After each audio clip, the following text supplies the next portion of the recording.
Our founding fathers once penned the words, "We hold these truths to be self-evident, that all men are created equal." Now, those words have formed the building blocks of this country for more than 200 years, but from Ralph Northam to Ilhan Omar to Elizabeth Warren, we now know beyond a doubt that liberals aren't interested in stamping out racism, especially when it comes to their own.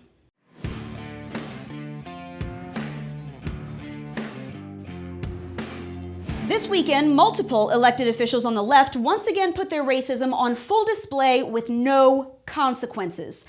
As disgraced Virginia Governor Ralph Northam tried to whitewash the history of slavery, Representative Ilhan Omar blatantly doubled down on her anti-Semitism, while Senator Elizabeth Warren tripped over her own store-bought moccasins, justifying why she claimed Native American ethnicity on multiple legal documents. Fresh off his other racially charged scandals in Virginia, Northam tried to explain his way out of the mess by telling Gayle King on Sunday that slaves were just indentured servants from Africa, which is about as historically dishonest as it comes. In 1619, the first indentured servants from Africa landed on our shores in Old Point Comfort, what we call now Fort Monroe. And while also known as slavery. Yes. Yeah. That's kind of like saying Jewish Holocaust victims were just underpaid sweatshop workers who caught the bad end of a social experiment.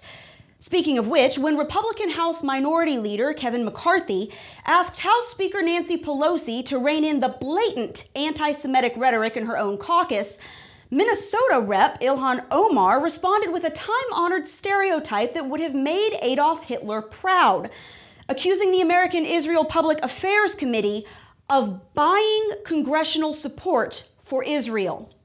Now compare this to Iowa Congressman Steve King, who after making his own really dumb statements in support of white supremacy, was immediately condemned by conservative leaders, stripped of his congressional committee assignments, and even asked to resign by many on the right.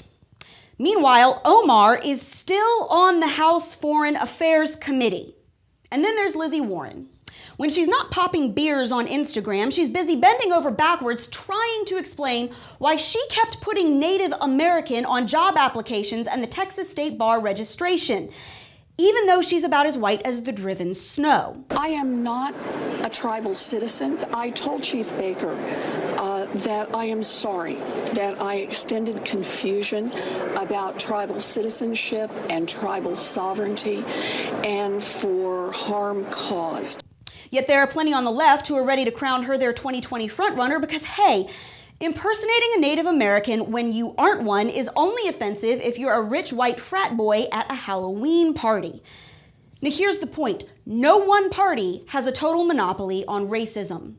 But the left has made a point of lobbing racial accusations at the right for the last 2 years and counting, all while ignoring their own white-robed skeletons in their own closets. So here's the deal. Wanting to secure our borders and protect ourselves from countries who hate us is not racism.